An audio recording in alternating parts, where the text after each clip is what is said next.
Now, John is a contract physicist for NASA and a brilliant man. And we ended up sitting there, and we ended up using maybe 10 minutes of the interview, but we talked for 4 or 5 hours. And John said, Dave, portals, multiple dimensions, they're all true. And he says, we as a group of physicists, there's 8 of us around the world that get around and talk about this all the time. And mainstream media doesn't want to talk about it and doesn't want to give it its valid points. But Dave, it's been happening probably for eons. How it happens, when it happens, why it happens, we're trying to understand. And he says, but you got to also understand that there's some way that these portals are armed, meaning there's some intellect, intelligence behind the portal. And he says, so we would like to understand how we could use that portal to, say, point it at a tank in a field and just to take the tank right out of the field. And he said, in your research, Dave, where you have a small child standing in a national park right next to their parents, and this is 100% true, the parents turn their back for 30 seconds, they turn back around, the child's gone. They search, they yell, they scream. How far can a 2-year-old go in 20, 30 seconds? They look all around, the kid's gone. They bring canines to the scene, they can't pick up a scent. Well, now how did that child get out of there so quick? Now bring on John D'Souza. John says, Dave, portals, multi-dimensions, they're all true. I said, John, how do you know this? He says, I was part of that group in the FBI that was sent out to investigate the really odd things. And he said that first series of the X-Files came straight out of my notebook. And he says, when people experience this, it's hard to believe until you experience it yourself. And I said, exactly, John. Now imagine if I'm an investigator, somebody hears about me, their child's missing in a national park, I go to the scene and they say, Dave, what do you think happened? Can you imagine if I told the parents, yeah, maybe they fell into a portal or multi-dimensions, they were taken away? I'd look like an idiot. No one would believe me. And John says, exactly. Nobody would believe you. But it is a fact, and these things are true. You're listening to Exopolitics Today with Dr. Michael Salla, your source for the uncensored truth regarding the human, extraterrestrial, global, and political agenda. Click the like button and subscribe to this channel. And now, here's Dr. Michael Salla. It's my great pleasure to welcome David Paulides to Exopolitics Today. And David has quite a distinguished background in law enforcement and in missing person cases. So welcome, Dave, to the show. Hey, Mike, it's great to be here, and I appreciate the invitation. Thank you. So how did it begin with you? I know you have a law enforcement background, so why don't you tell my audience all about how you got involved in this work? Absolutely. I grew up in California, in the Bay Area. I spent 20 years in law enforcement, municipal law enforcement for San Jose Police. I ended up having a master's degree in human resources. I went to technology after law enforcement for a number of years, and eventually ended up moving to northern Montana, where I am now. And it's very cold, by the way. It's about -2 degrees outside. But during that process, I got involved in some missing persons work. And I started to write a series of books on people who disappeared in the wild. And I was told about this when I was doing peripheral research on another topic in a national park. And a couple of national park rangers came to my room after hours and talked to me about a series of disappearances that they had in their park. And they both stated that they had investigated them individually while they were at other parks. And when they came to this park, they started to find coincidental issues with the missing that bothered them. And at the beginning, there was a lot of hoopla about the disappearance. There was a lot of publicity. And then after about 7 to 10 days, there was nothing. And they said, you know, Dave, somebody ought to look into this because something strange is going on. Well, the next morning, as I was leaving that park, called a couple of law enforcement friends and I said, hey, is there anything to this? Are there many missing people in these national parks? A couple hours later, one of the guys called me back and said, Dave, there's a lot of missing people here. And I've never heard of this. So maybe you've got something. So that started me on this is my 12th year now looking at people that have disappeared in the wild. And that's not just national parks, National Forest, Bureau of Land Management property. Did that for the first few years. And then I slowly started to expand out and look at other countries as well. And in this process of reviewing search and rescue reports, criminal investigative reports, et cetera, I started to have these stacks around my living room that had specific, what I call profile points of the missing. The number one profile point is law enforcement brings a canine to the scene and the canine can't pick up a scent. Well, I worked on a SWAT team at San Jose. We had the canines attached to our unit. And I don't remember a time when the canines didn't find somebody off a scent trail. So when I kept getting hundreds of these cases that canines couldn't pick up a scent, I thought, this is very odd. And then other profile points came up, namely right about the time someone goes missing, there's a major weather event that inhibits the search. If people go missing and they're found, many times they have no memory of how they went missing or how they were even found. Other times, if they're found in a place that's been searched 5, 10, 15 times. Well, I wrote 11 books about this, and they all start with the title Missing 411. And my son, who was at USC's film school, took an interest in my work, and he said, Dad, let's do a couple of videos about missing people. You know, you can reach a different level of clientele. I said, okay. So I was living in Colorado at the time. We went out and did 8 videos. My video site, Can-Am Missing Project, like Canadian American, Can-Am Missing Project on YouTube. And from that, Ben was transferring schools, going from Miami University to USC. And he says, hey, I think we can do an entire movie about this. So I said, oh, this is huge. He goes, no, Dad, just bear with me. And he co-directed the first movie. It's called Missing 411. Did a second movie about 2 or 3 years later called Missing 411, The Hunted. And then in February of this year, I just released Missing 411, The UFO Connection. And right now, it's the #1 rated documentary for 2022. And from my distribution team, it's also the #1 rated UFO documentary for the last 10 years. So I'm pretty proud of it. One thing I pride myself in my work, Mike, is that I deal in facts. I don't make a lot of assumptions. You won't hear a lot of theories come out of me. So the associations I make in my work are solid. One last thing is that don't buy any of my books on Amazon because you'll get ripped off. They're charging like $75 to $100 for my books. You come to my website, which is NA, like North America, nabigfootsearch.com. Go to the online store and the books are $25. Anyhow, that's it. Well, you know, that's fascinating. I guess the first question would be, how many of the missing person cases in the wilderness, whether it's national parks or Land Bureau areas, how many of those cases involve people disappearing and then coming back? Well, it's probably less than 20%. I see. On the whole, it's very few. I see. So you covered this in 11 books and your 2 videos, you covered that phenomenon. And then your third video, the one that's just come out, Missing 411, the UFO Connection. So I guess the big question is, well, how did you make that UFO connection?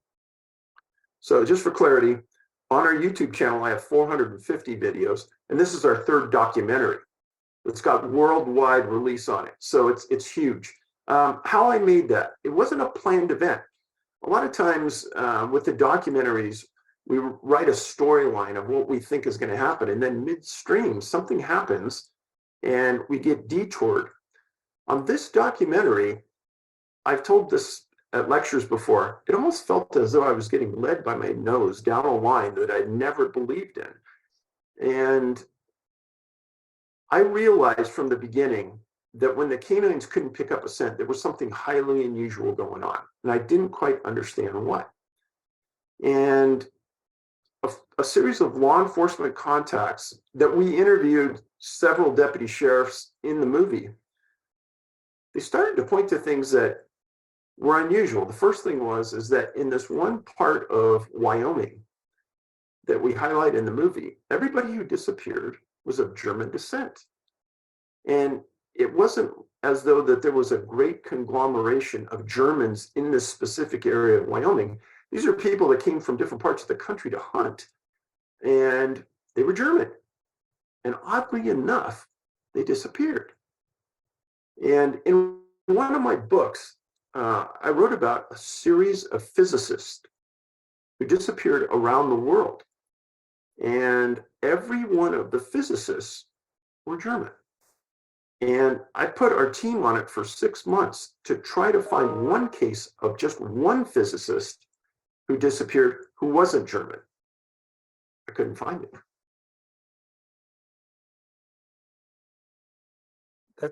That's fascinating. It's a very important point, and especially given the kind of research that I've been doing. But before I kind of share some of that, I thought maybe you can bring in the UFO connection, because we're not just talking about UFO. Well, I mean, you talk about flying. You report people who have seen flying triangles. That these are seen in the vicinity of these people that have disappeared. Some of them are of German descent, or many of them are of German descent. So, there's this kind of UFO connection. So I just wanted you to elaborate on the UFO connection with these missing person cases, and of course the German DNA element. Well, somebody told us about a group of hunters that were in the middle of nowhere in Idaho. Met these guys, and they were up a valley and they were elk hunting. And in the middle of the night, they have a trailer parked next to a creek in a very deep valley. And one guy goes out to the truck to get something out of the truck. And one of the other hunters comes out the trailer. He's going to relieve himself. And the one guy getting into the back of the truck tends to look up as he gets into the truck, and he sees this giant triangle sitting above them. And the other guy coming back from the woods, this hunter yells, "Look up, look." And everybody comes out of the trailer, looks up, and they see this giant triangle, soundless, just hovering right at treetop about 70 to 80 feet above them. Everybody sees it, makes no sounds. And they had some burros that they were using in the elk hunting. I asked him what the burros did, and he said the burros did nothing, which was odd too. And then eventually this triangle slowly, very slowly moved up the canyon and went out of sight. Well, the interesting part of that to us is that just prior to this, we were in Western Washington, and MUFON did an investigation about a series of workers. There were 15 of them working on the side of a hillside on Weyerhaeuser property just west of Mount St. Helens. And they were planting trees after this location got logged. And what they see is this odd-shaped UFO come up the valley. Again, no sound, no propulsion obvious. And it hovers over a group, again, of elk. And it then settles over one specific elk, lowers itself, and they said it was like the elk got frozen somehow because it wasn't running like the rest. And then somehow it grabbed this elk. There was no obvious cable or anything. It grabs this elk and carries it away. And I thought, wow, that's pretty odd. So then we go on to the hunters who saw the UFO in Idaho. And then we go to southwestern Cheyenne, the area near Cheyenne, Wyoming. And I already knew that all these hunters in this one area that had gone missing were German through our research. We go into this area and we confirm that all of these hunters were also hunting for elk. So now we have three situations. We have one in Washington where an elk's carried away by a UFO. We have hunters in Idaho, which were elk hunting, that have a UFO hovering over them. And now we're in southwestern Wyoming. So we start to go down this path of interviewing people, sheriffs, hunters, and not too far before this, an elk hunter disappeared. And he was a guide. He wasn't just a hunter. He was somebody who was extremely experienced, and he had a girlfriend. Well, on one of the hunts just before he disappeared, he comes in and he's pretty rattled. And he tells his girlfriend, she asks him what's wrong. And he goes, hey, as I'm coming out of the woods, a UFO is hovering over me all the way back to my truck. I go, that's pretty odd. And then a couple weeks after that, he goes back out elk hunting again, and he disappears. He's not found. And we interview the search and rescue coordinators on this. And I asked the guy, anything odd about this? He says, Dave, the whole thing was odd. He said, we didn't find any tracks. We didn't pick any scent trail. You know, this guy was an experienced guide. We should have found him. We didn't. The whole thing was very odd. And then we interview the sheriff on another case in the same area. And he goes, Dave, we always find everybody. This guy, this German elk hunter from Minnesota, he disappeared. And we ended up finding a pouch of his. We ended up finding his rifle right near this creek. We don't find him. And we bring in cadaver dogs. Cadaver dogs never hit on anything. And cadaver dogs were brought in on each of the cases that we investigated. So we have a UFO following somebody out of the woods that scared the hunter. Subsequent to that, weeks later, he disappears. Then we have a whole series of elk hunters in this same area that all disappeared. And then within 50 miles of this site is Warren Air Force Base. And we pulled documents where at Warren Air Force Base, the soldiers at the site had written reports about seeing UFOs hovering over missile silos there.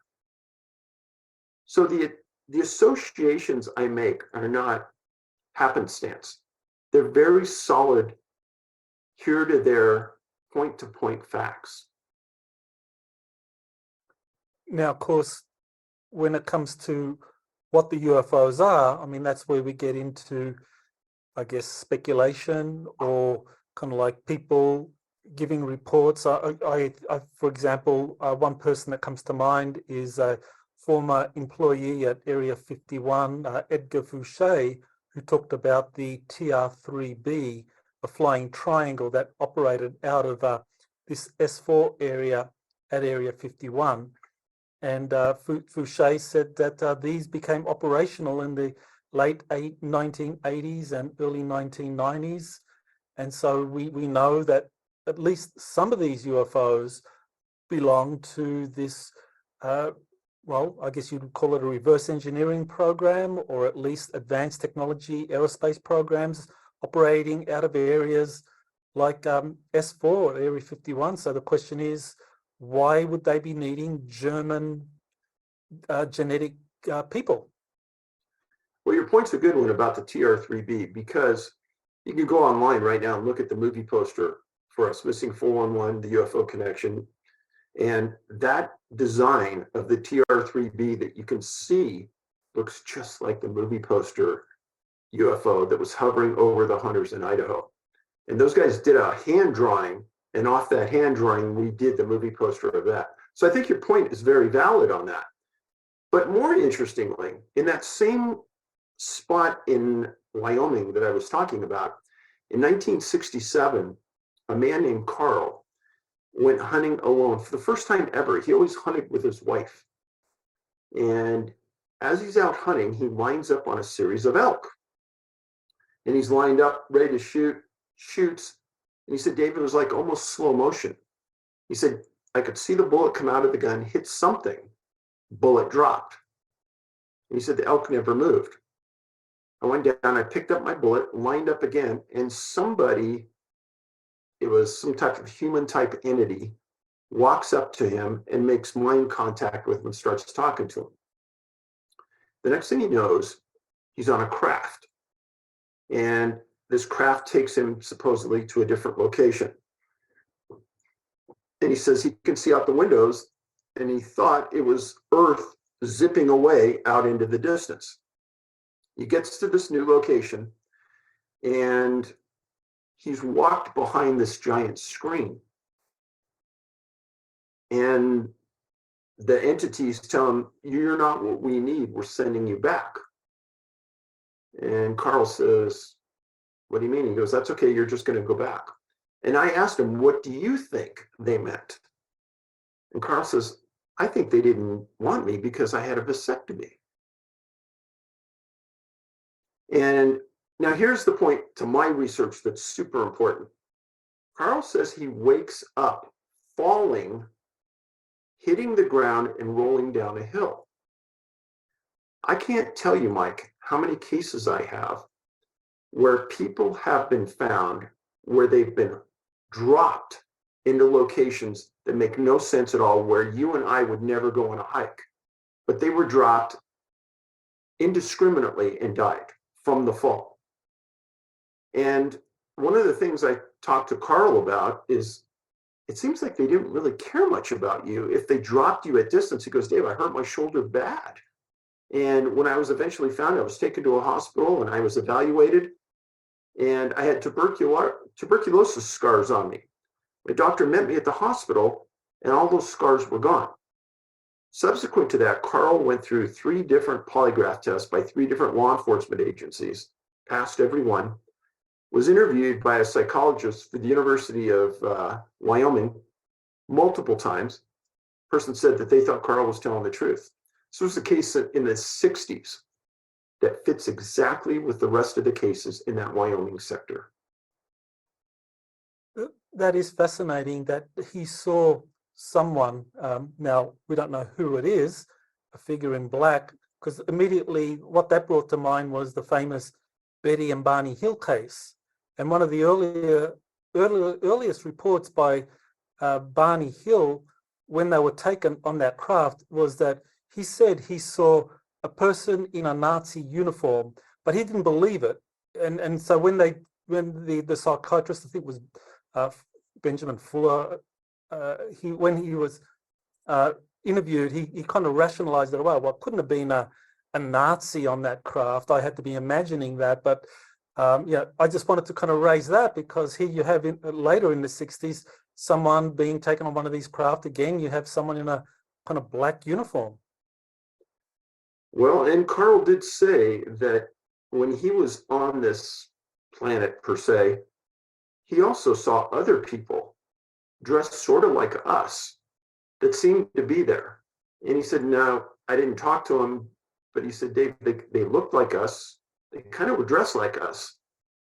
And the entity that came and met him was dressed all in black. And from the description of him that we have in the movie, to me, it seemed as though that entity was maybe a robot, because it didn't have natural features and it didn't speak like you and I. Just a feeling that Carl and I both talked about, and it probably in his mind was true, that this wasn't a real live person. But when he went back there, he goes, "There were people walking and talking, it was just like you and I." Okay. So in that case, we might be talking about some kind of advanced civilization using automatons or robots to take people. So as far as this kind of pattern where you have Germans being taken and then a German or someone of German descent, Carl Higden, I guess he was of German descent, but he was infertile. I mean, you know, is it fair to make that inference that what we have here is a pattern pointing to someone involved in these in this UFO phenomenon that needs German genetics for reproduction purposes? I would say that as of right now, the majority of any one heritage that's taken in our research, and I've researched about 5,000 to 6,000 cases of missing people. Germans are at the top of that list. And then you think about the intellect involved in the people that are taken, the physicists. And I also have a great number of physicians that are taken as well, that disappear. And it's nothing that we were looking for. It's just we stumbled onto this. I asked that question because some of the people I've been working with, for example, there's the former Navy intelligence operative that says that during the Second World War, he was part of a Navy espionage program that was operating out of occupied Germany, and that they saw Germans developing these flying saucer craft, and that the Navy knew all about this, and that after the war, deals were done, and the Germans moved their fleets to South America and to Antarctica. So those rumors have been around for a long, long time. There's a lot of evidence, both kind of fairly solid or well-credentialed people, and other evidence that's kind of like more like conspiracy folklore. But nevertheless, there's a lot of evidence pointing to the fact that there's a German space program that could be dated back to the Second World War era. And if that's the case, then we have a very intriguing data point for what you have been observing with the missing people. So you watched the movie, right? Yes, I do. So at the beginning, for the people who haven't seen it, at the beginning that we have this scene, and we use scenes from downtown Japan or Tokyo and some other locations. And I talk about, are we the ant farm for another civilization? Or is somebody looking down at us and using us as that ant farm idea? Like, if we have that wooden structure with the glass in our house and we watch the little ants run around and we want to take an ant out, well, are they looking at Earth and watching them run around, and do they have some ability to differentiate, say, a Hispanic person, a Negro person, Black person, and a German person? And oddly enough, in this one area of Wyoming, it apparently somehow or another, it's going on. And especially that one group I talked about, the physicists, they're all German. That just happenstance? I don't know. Well, it's a very interesting observation, because, I mean, if we like look at those kind of claims that there's a German space program that's involved in colonizing other planets, well, if they have a limited population from which to draw upon, whatever colonies they spawn might be threatened because of the lack of genetic diversity. So that would give us one rationale for why it is that these UFOs, these black triangles and other UFOs, are involved in taking Germans, especially scientists, because they would be very useful for colonizing other planets or worlds in other solar systems if the program is advanced as some people claim. Is there any other heritage besides German that's being taken that you've heard? No, I really haven't. Yeah, that seems to be the predominant one, is the German that's being taken. And I know that's just from listening to you on Coast to Coast, you've been pointing that out. I mean, there have been other people that have been involved in the abduction phenomenon. For example, Dan Sherman, he wrote a book, Above Black. I don't know if you're familiar with that, but he said he was in the Air Force for 12 years, and he was stationed at the NSA to do some electronic surveillance work. And he was involved in an Above Black project where he was monitoring communications.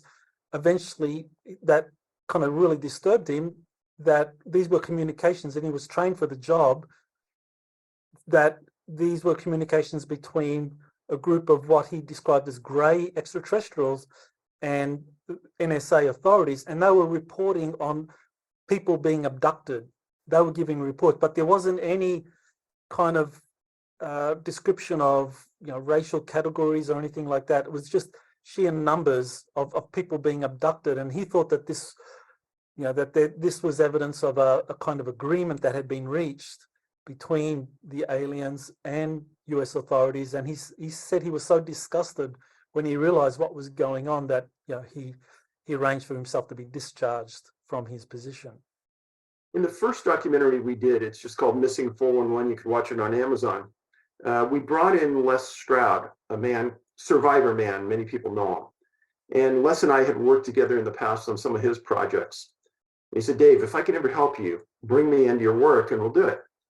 Well, I had a series of young children under 3-4 years old that had disappeared and were found phenomenal distances from where they were last seen.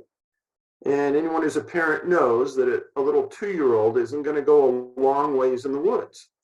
Well, we had this one case where a young 2-year-old boy disappears in Oregon, and he's gone for like 16 hours.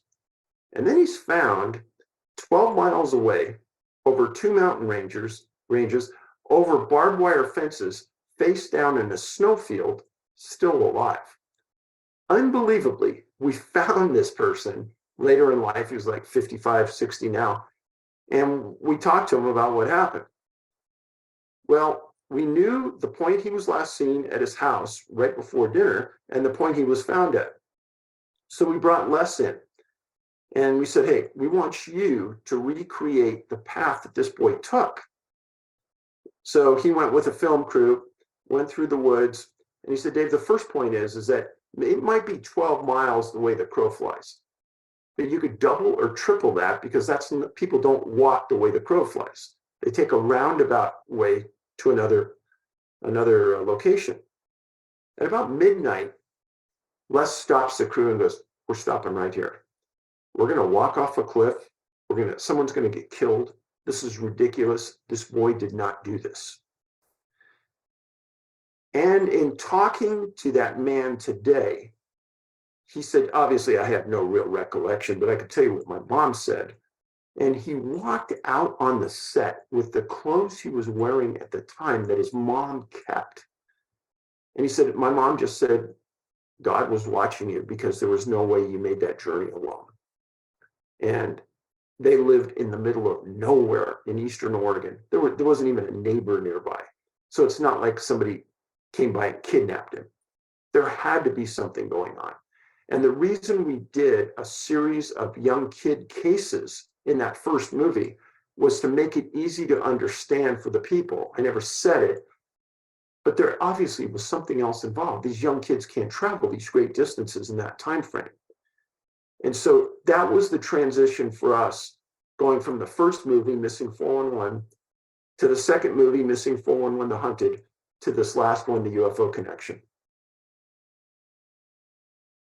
I wonder if you've kind of like looked at some of the abduction research by people like Dr. David Jacobs, Bud Hopkins, where they talk about this kind of systemic program of people being abducted by grey aliens and genetically being modified or interfered with and then being returned. And I remember them doing statistics, and they did some poll, and they came up with some incredible number. I think they estimated like up to 3 million Americans had been involved in this kind of abduction. So have you kind of like linked what you're doing with those studies? So Mike, I'm one of these weird guys that I was custom made to do this work. I never knew I would end up here, but I've been a MUFON investigator for 16 years. So I've seen all of these things. I've read all of these cases. And right after I left technology, I was hired by some people, super wealthy people, who had Bigfoot encounters when they were very young. And they said, Dave, I know you're leaving. I know you don't want a job, but we want to hire you to go out and just research if Bigfoot is a fallacy, if it's true, what it is. If it's a fallacy and it's all made up, tell us. If there's something to it, tell us. Make a long story short, I said no 3 times. The 4th time they came back at me and they offered me this tremendous amount of freedom and a tremendous amount of money to support the science part of this that we wanted to do. So I had this, and I did that for 3 or 4 years. So we have this Bigfoot background, my law enforcement background, the MUFON background, and then I've been tracking these missing people and writing these books for 12 years.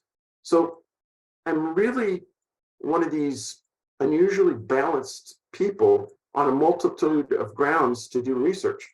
I hear what you're saying. And I remember I was reading a book by John Mack, and I think he really put it into focus where he didn't jump to any conclusions, but he said, you know what? If you look at all these stories of what these people say, they're almost all the same. And they're almost all explaining what happened to them. And, in his words, he said, there's got to be something to this. And he was ridiculed by his staff at the school, etc., but he hung on. So yeah, I'm with you, Mike. I understand.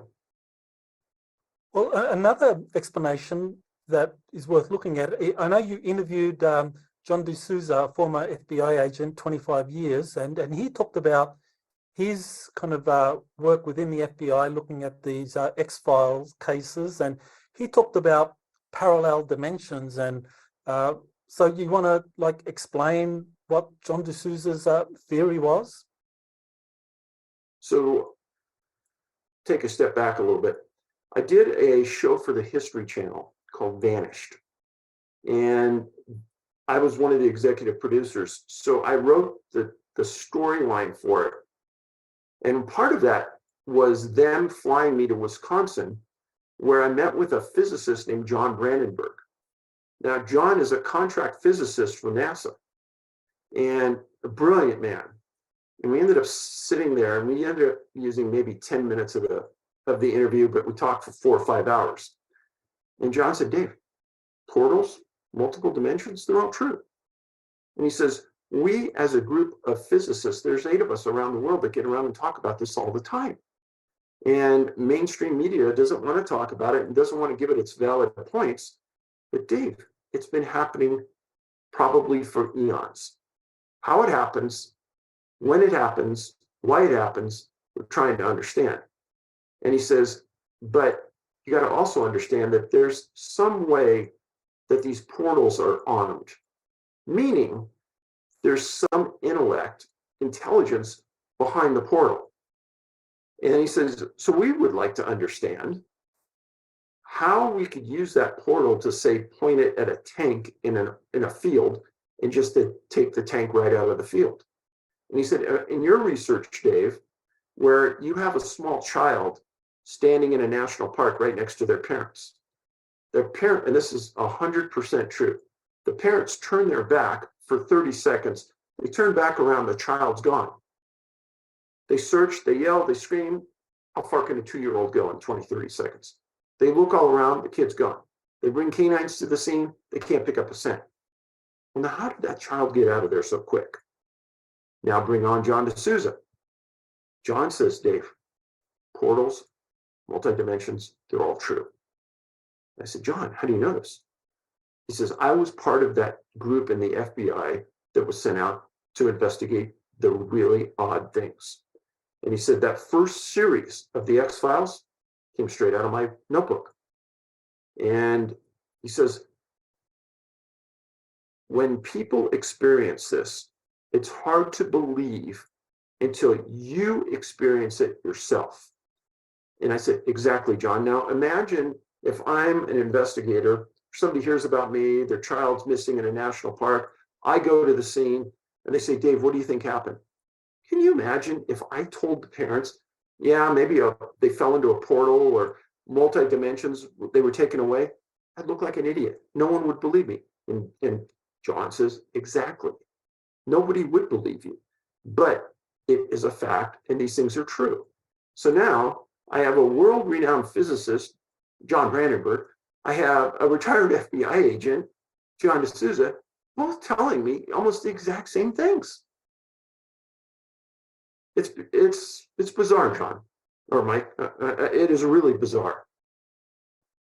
Well, I think that's a very important perspective to consider, that some of these people are disappearing because somehow a portal is activated near them, or whether people are consciously manipulating portals so that certain people can go in. I know there's something about vibration, frequency, people's ability to be able to vibrate at certain levels, and some people may spontaneously enter these portals because they can just manifest one, because maybe they go into a meditative state. Because I think one of the things about nature, and I'm experiencing that too, living here in kind of like the very close to the Smoky Mountains, next to a lake. When you're looking at the beauty of nature around you, and you're just kind of like, you get into this meditative state, and you can go into a really deep place. And my guess would be that for some people, maybe they just, like, because they go into that really deep place, they consciously open up a portal and they just kind of walk through it, and they disappear to our kind of 3D reality, because we're kind of like, anchored in our normal perceptions, the kind of beta brainwave, doing things. But because they get into these meditative states, they open up these portals, walk through, and then it's like, well, they're not trained. They don't know. Well, how do you get back? And they don't know, and they're gone. So at Skinwalker Ranch, the National Institute of Discovery of Sciences, a team hired by Robert Bigelow to work the ranch for a number of years. The head man at that team was a man named Colin Kelleher. I've actually met with him twice in Las Vegas for days at a time, because he was trying to help me with our research.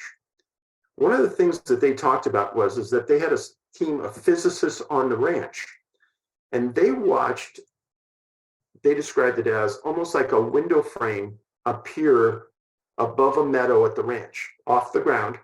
It opened, and they saw a bipedal entity come out, jump down onto the field. The window closed, the sky looked as normal, and this creature ran off into the woods. Well, that's pretty strange. And then, as you say, some people may have the ability to open them. True. But one thing that Brandenburg told me is, Dave, the reason we know there's got to be intelligence behind this is that we can walk down a street anywhere in New York, San Francisco, wherever, and you don't see people disappearing in front of you. It's like a targeted response to when nobody's looking, something is happening. And in our work, one of the profile points I list in the books, it's called point of separation. Two people walking down a trail together, and this mostly happens to hunters. They go out and they walk out to an area to hunt together. And one guy says, I'll walk this way around the mountain. Another guy says, I'll walk that way. And then one guy comes back and another guy never comes back. That point of separation, something happens. Whether I take my eyes off of you or whether we turn our back on each other, it can happen that quickly. Just like that little boy I said next to the people. I can't tell you how many cases I have like that. So there's some intellect behind that portal to be able to understand when you're not looking, something's going to happen. So in terms of then, like, what is an explanation? Is there a kind of overriding explanation? So far we've looked at the possibility that these are some kind of UFO phenomenon related to aliens, looked at portals, people disappearing through portals, possibility of these craft belonging to some kind of civilization, a German civilization, or that needs German genetics because they want to colonize other worlds and they need that.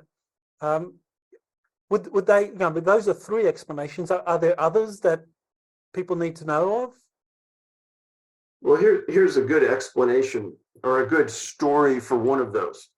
We were doing a research on a case at Mesa Verde National Park, kind of near the Four Corners area of the US. A man named Dale Staling disappeared. And he disappears, his entire family's there at the park. He doesn't come back from this hike. And the National Park Service kicks it into gear and starts a big search. Well, the next morning, search is still going on. And the National Park superintendent for the park had a meeting that morning with a reporter to do a story on the park.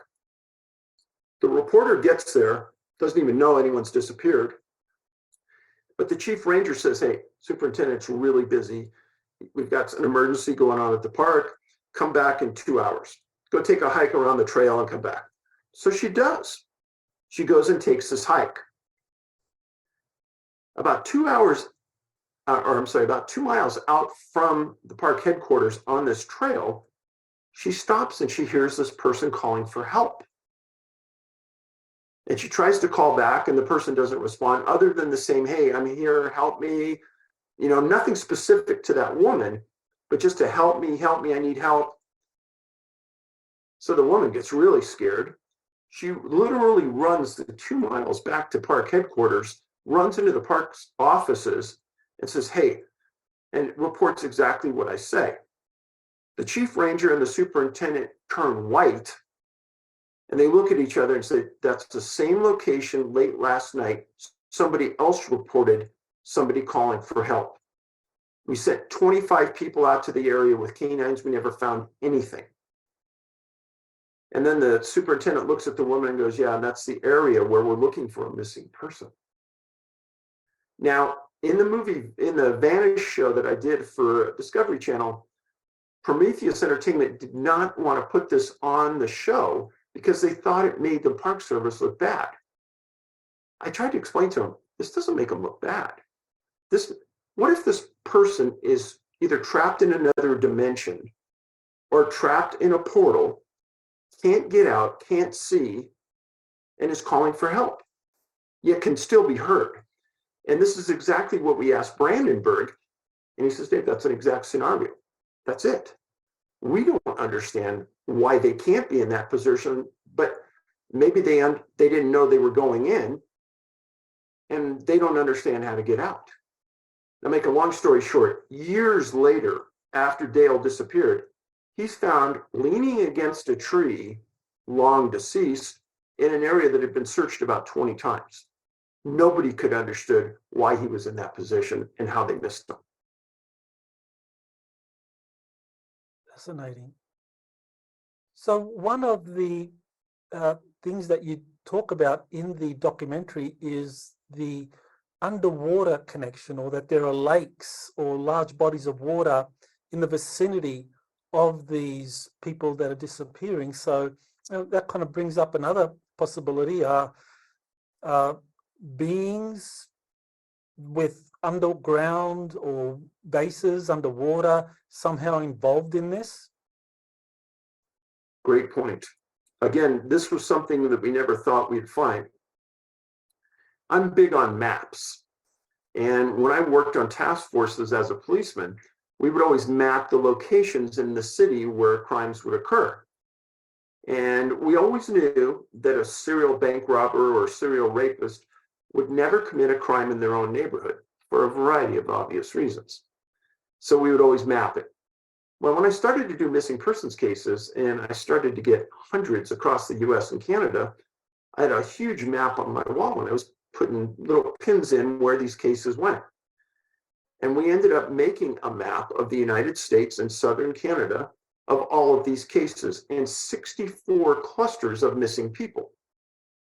Now, very oddly, starting at North Dakota and going south to northern Texas, there's almost no cases.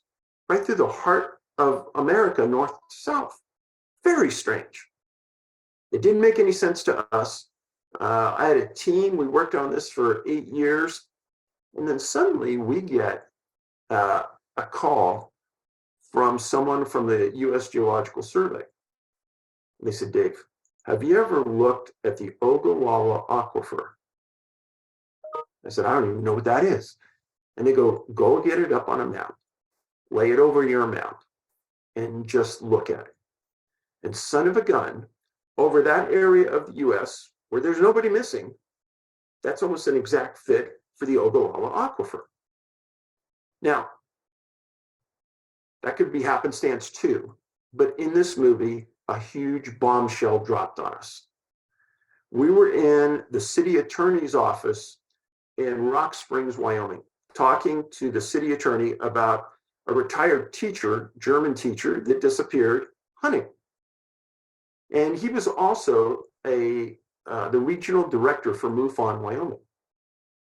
And he says, "Hey, Dave, did you ever hear about the case of this guy digging a well just north of us?" I said, "No."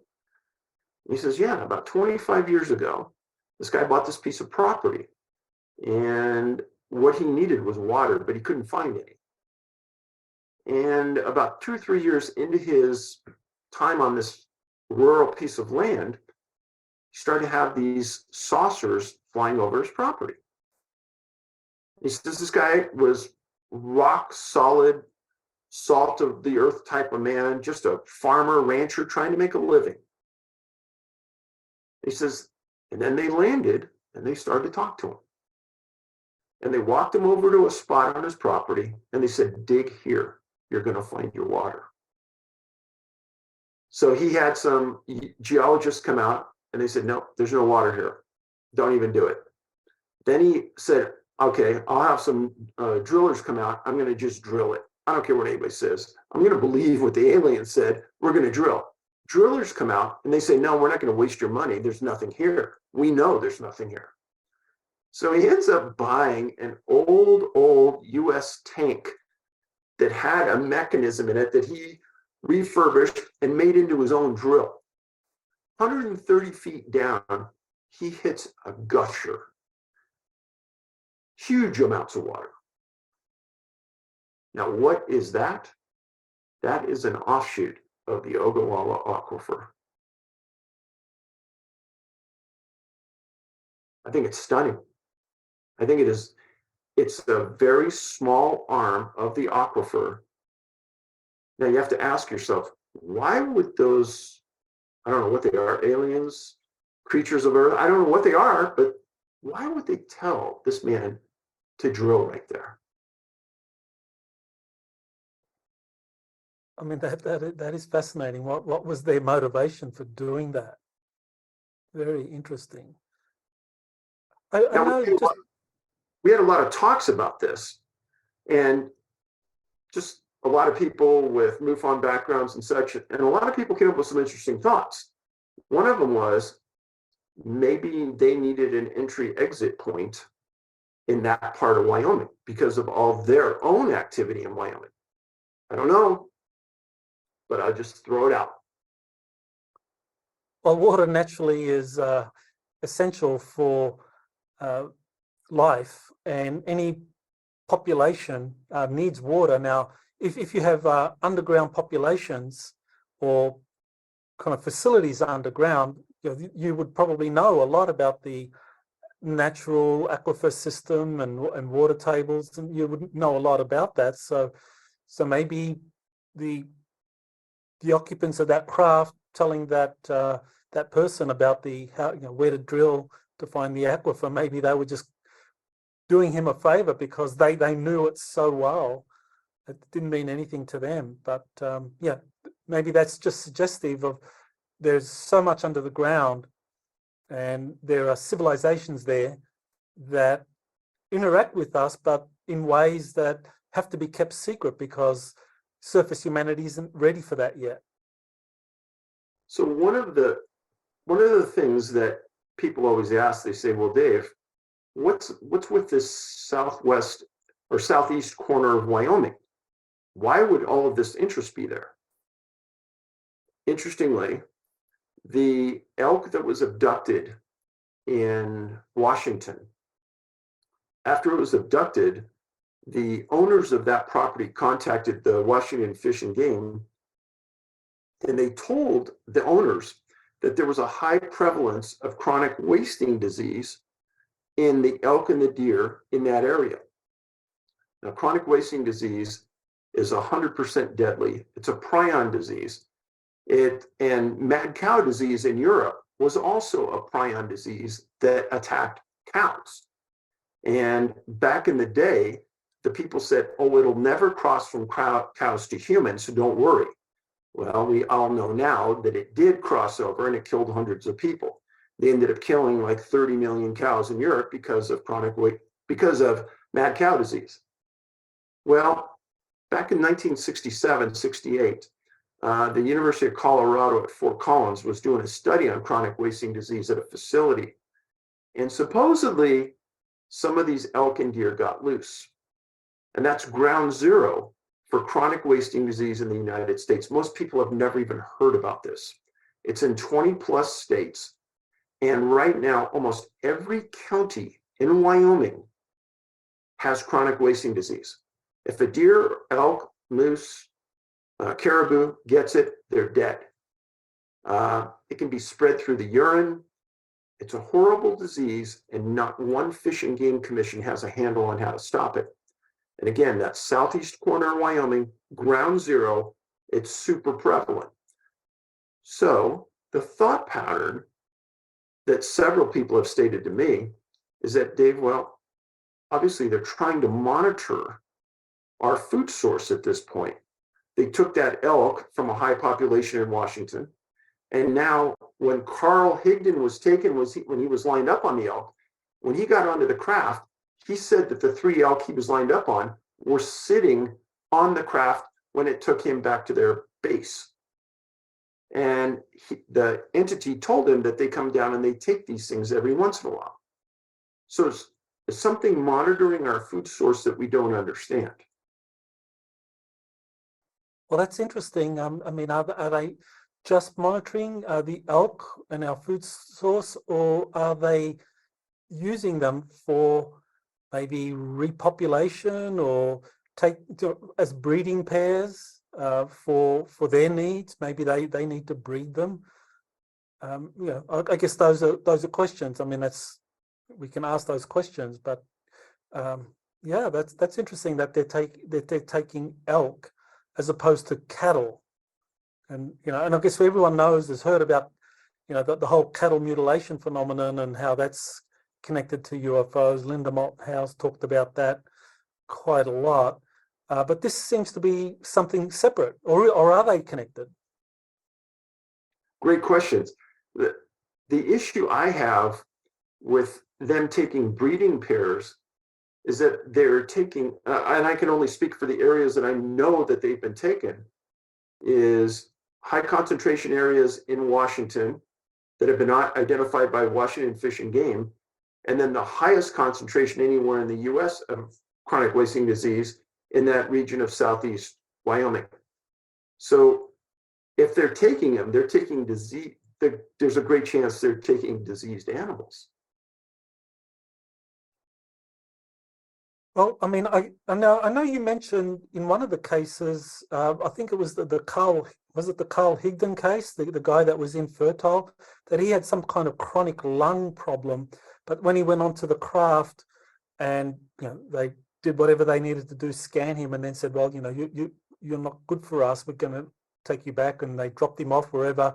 But his lung disease was cured. So I mean, I guess that raises the question. I mean, maybe they don't care if the elk have this kind of disease, that they have the technology to cure it, and so they just maybe they figure, well, if they take diseased cattle, no one's really gonna, or diseased wildlife, no one's gonna like bother about it, because they figure, well, those animals would have died anyway, so why are we going to bother about it?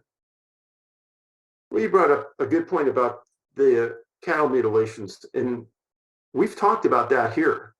And what we talk about is, if whatever's taking these cattle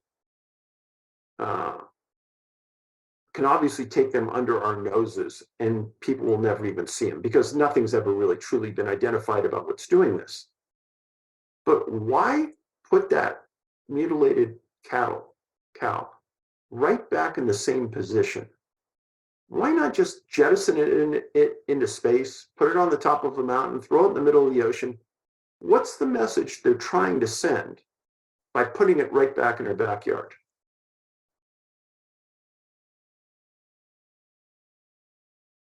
Maybe they want people to take notice. Maybe they're trying to intimidate people. Maybe kind of make people frightened.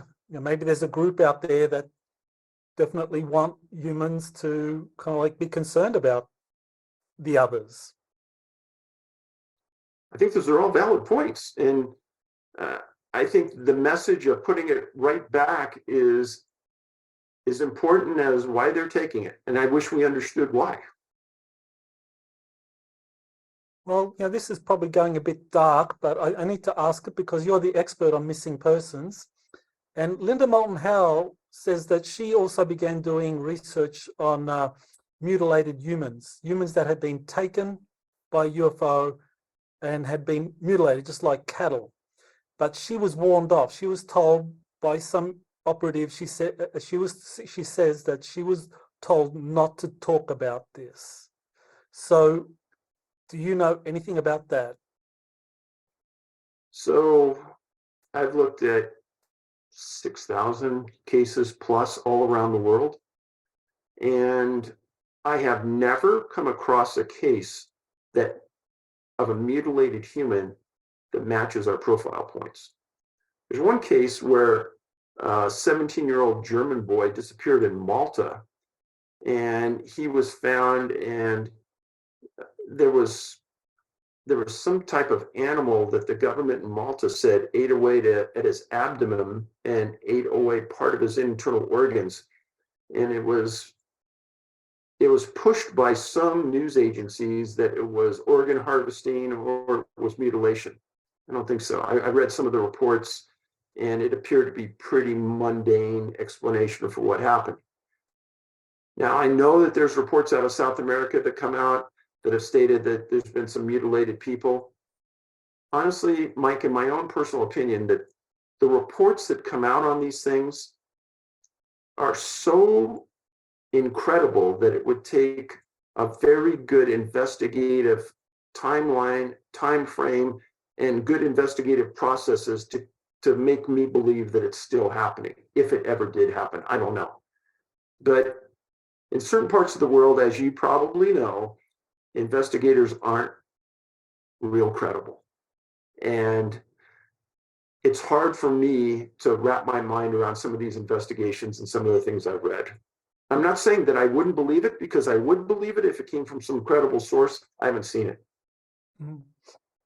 Well, I know Linda Moulton Howe's kind of like a very good and thorough researcher, and she definitely saw something within this human mutilation phenomenon that was worth investigating, but she kind of ran into this brick wall of this was a national security thing. So, and it's the opposite to what you said about the cattle mutilations. I mean, clearly the cattle were being dropped off and it was okay, or people were allowing this to be kind of photographed and studied. But in these cases of humans going through something similar, that was covered up.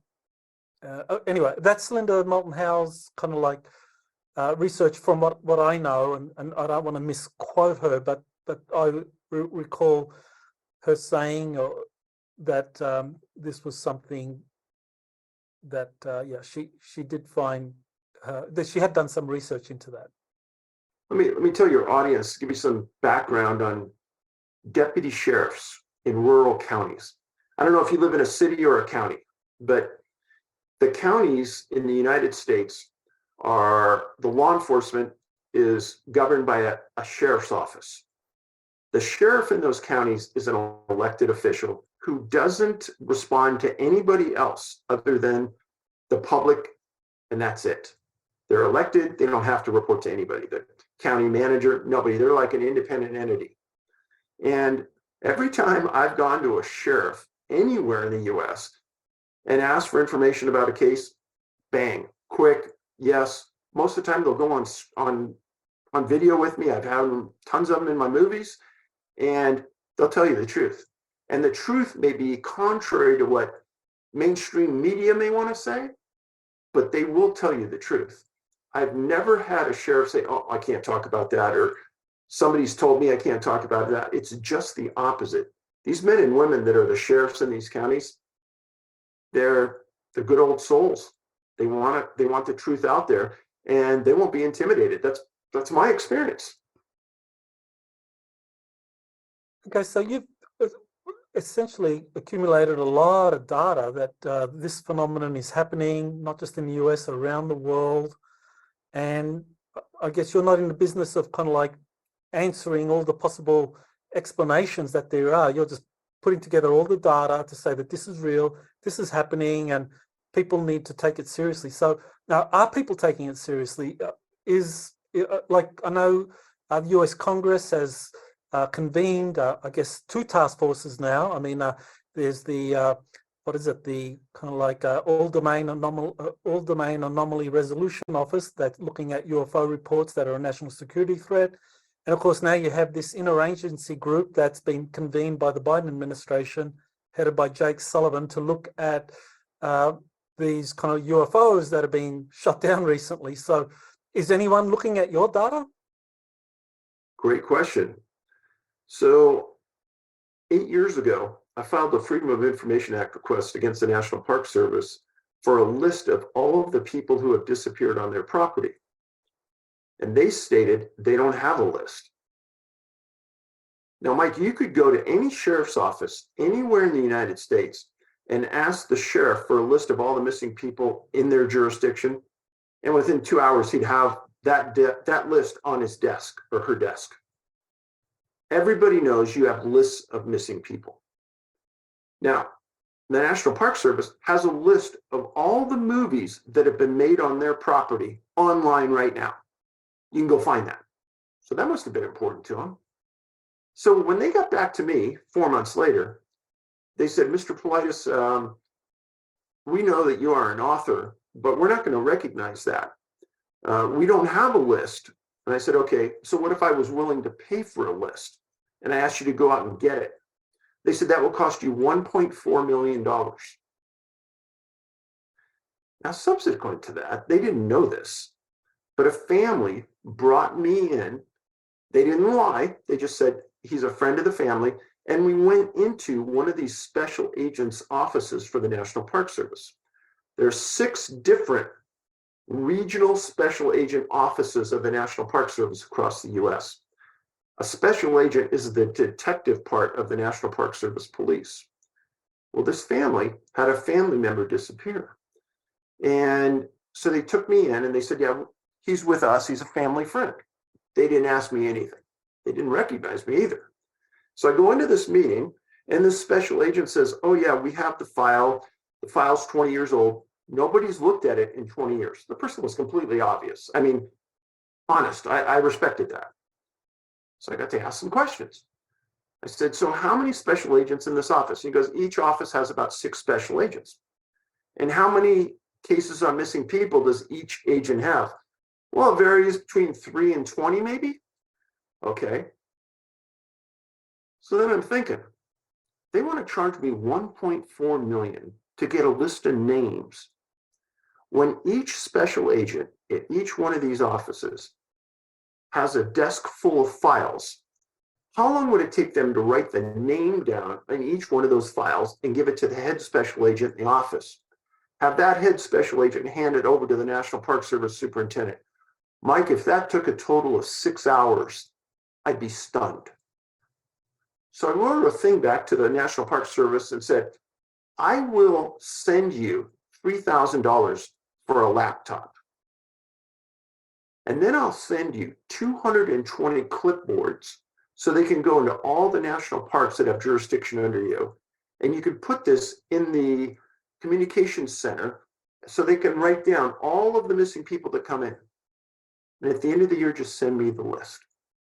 Or have somebody who's an intern working for you for free to put together the list. They refused to respond. They refused to even acknowledge our assistance on this. And they still demanded $1.4 million for a list. So we got mad. And we worked on just one park, Yosemite. And in 3.5 years, I wrote about every disappearance in Yosemite up to that time. There were 106. And then, Mike, guess what happened?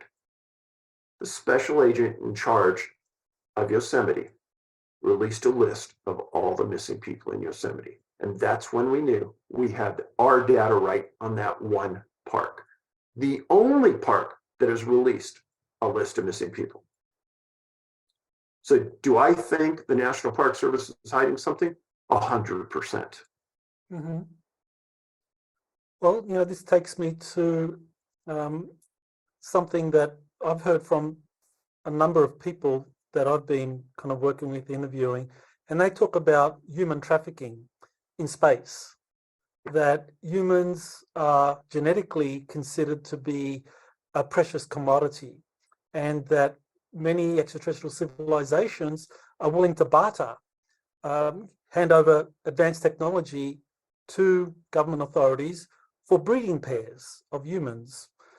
And so I guess that's a question that comes up, is some of these missing people, are they taken up as part of this kind of human trafficking into space, and they're used as part of this kind of breeding program to, whether it's to populate worlds, whether it's for whatever purpose an off-world civilization wants. But I mean, the national park's keeping it all secret. Government authorities not wanting to pursue that. It's quite clear that whatever's happening is not something they want resolved. So I guess I just want to throw that out there as another explanation to consider. That's outside my pay grade, Mike. I've heard this before, and our group just sticks with the facts. And I'm not going to discount anything until I can prove it's true or it's not true, but I respect what people say. Well, I know people who do say that can cite your work and say, well, here's an example of someone who's done a lot of empirical research, and he's determined that, yeah, there's a lot of these missing persons, and they disappear, and national parks aren't interested, and the government authorities aren't interested, and there's indications that people are being abducted because of their reproductive value. A lot of them tend to be Germans, so that is suggestive of something happening out involving UFOs, space, that requires people of German breeding capabilities, and that this is considered a valuable commodity. Yeah, I understand. And our work gets cited by a lot of different groups because it is data, and the research stands up. So I understand that. Well, I think your movie, the UFO Connection Missing 411, is really essential viewing, and I recommend my audience to watch it. So where can people watch it? Where do they go? And your books as well. So you get our books, and if you want to get a DVD or a Blu-ray to one of our movies, come to our website, NA, like North America, bigfootsearch.com. If you want to watch the movie online, any of those movies, you can go to Amazon, Vimeo, iTunes. Even if you're in another country, Vimeo and iTunes work. But yeah, DVDs and Blu-rays come to me. Online, go to those sources. And our books are, all 11 of my books and books on Bigfoot are through our website, NA, North America, NA, bigfootsearch.com. And watch our 450 YouTubes at the Can-Am Missing Project on YouTube. Well, I want to thank you, David Paulides, and sharing with us your incredible research into this missing person phenomenon, and giving us some way of understanding exactly how extensive this is and what might be happening. So thank you.